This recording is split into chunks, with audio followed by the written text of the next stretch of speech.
Hi, welcome to the video 4.7 on day 2 of factoring trinomials. So today we're looking at trinomials where the leading coefficient, the first number in front of your variables, are not 1. So I'm going to kind of give you a step-by-step for these. There's more than one way to do it, but I think this is a process you can follow, whereas some of the other ones you kind of have to be a little more creative with it, which you can certainly do once you get a little more used to doing these. So I'm putting 0.5, so this is one you do, but it doesn't work with all of them. So you're going to factor out the GCF if there is one. So sometimes there is not, sometimes there is. The first step that you're doing with everything is you are going to multiply the first and last coefficients. And if we have coefficients, if we have something of the form ax squared plus bx plus c, which is our standard form, then you're multiplying a and c. So the first one and the last one. And I'll show examples in a little bit so you can see exactly what I'm talking about with numbers. Then you are going to make your factor sum table just like you would for one where the leading coefficient was 1. But this time that factor sum table is going to be for the product of number 1. So the a and c that you multiplied together, that's what you're making your factor sums table for. Then you are going to rewrite your polynomial, but this time you're going to use 4 terms with the factors that you chose, the factors that work in your factor sum table, as coefficients for x. And once again, it's okay right now if you're not quite sure what I'm talking about, because hopefully it will be made clear in just a little bit. And then the last step is you're going to factor by grouping. And if you forgot how to do that, it might be helpful to take a quick little look back at 4.5 so you can see a couple of problems on that. Okay, I'm going to do 2 of them, and then I'm going to have you try some. So the first thing we're going to do here is we're going to multiply, well first, we're going to see if we can factor out a GCF. On this one we can't though, because 5 doesn't go into 24. It goes into this one and this one, but not our B. So we're going to multiply our A and our C. 5 times -5 is -25. So I'm going to do a little factor sums chart for that.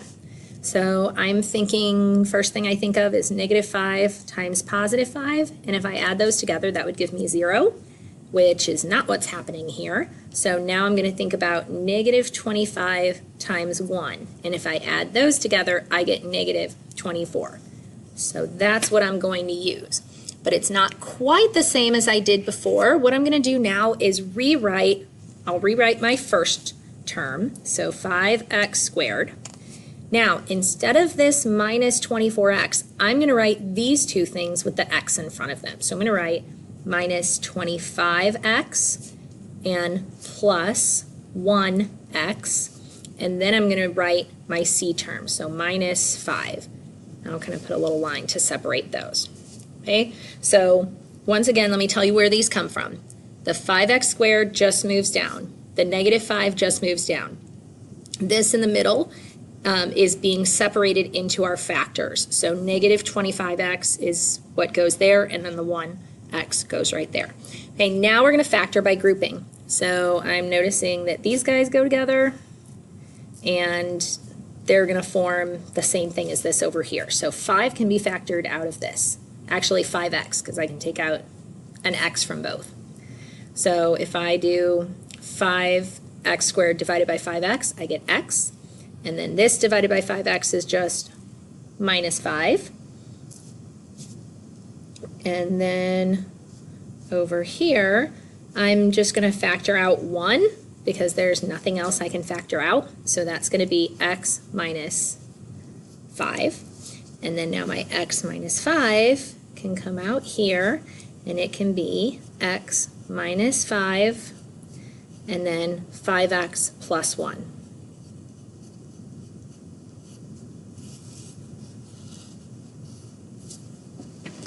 And then I can check. So I'm going to do my x minus 5, 5x plus 1.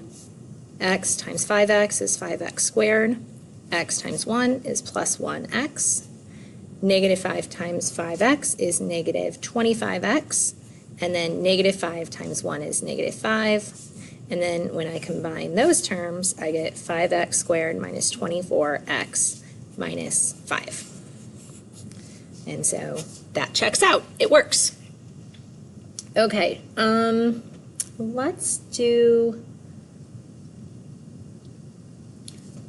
one that looks like this. So if I'm looking at these, I can factor out a 3. So I'm going to put 3 on the outside, and then I get x squared plus 12 divided by 3 is 4x, and then plus 9 divided by 3 is 3.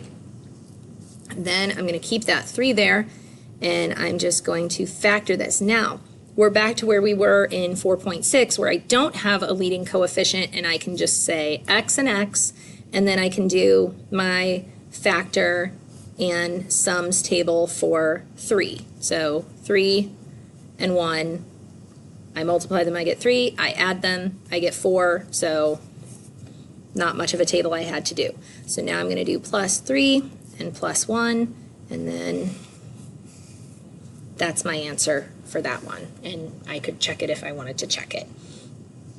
Okay, let me do one more of these, and then I'll have you guys try the other 3, and then we'll do some practice in class. So if I have this one, first I'm going to check and see if I can factor out a GCF, which I cannot. Those are all prime numbers.